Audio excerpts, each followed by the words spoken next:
Hello, my name is Travis Dow, and this is our video demo for assignment number 2.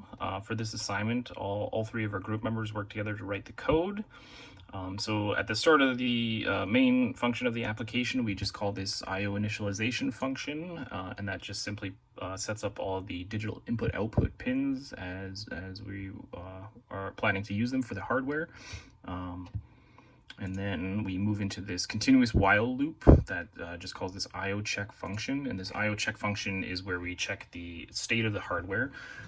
So we determine how many push buttons are pressed. So this first one here, conditional, we can see that it's determining if no push buttons are pressed, and it just resets the timer, the counter that we're using to determine how long the LED should turn on, and turns the LED off. And then in this next conditional, we check to see if 2 or more buttons are pressed, and it turns the LED on. And then in this next conditional, we check to see if the button connected to port RA2 is pressed, and if it is, it should turn the LED on for a length of delay, which is approximately 1 second based on the clock cycles. And then after that has elapsed, it will turn the LED off for an equivalent amount of time. So we should expect the LED to blink for 1 second on and then 1 second off. And then similarly, if we push button, or if we press the button connected to port RA4, we get a 2-second delay, so delay times 2. And then similarly, we have this else condition so that it should blink for 2 seconds on, 2 seconds off.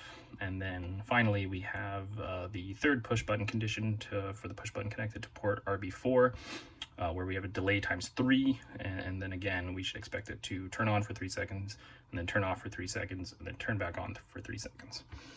So to demonstrate this, we'll just build this, and then we will show the hardware here. So if we push this first button, the LED will blink on and off for about 1 second.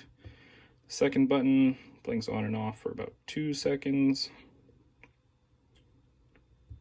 And then for the third button, it blinks on and off for about 3 seconds.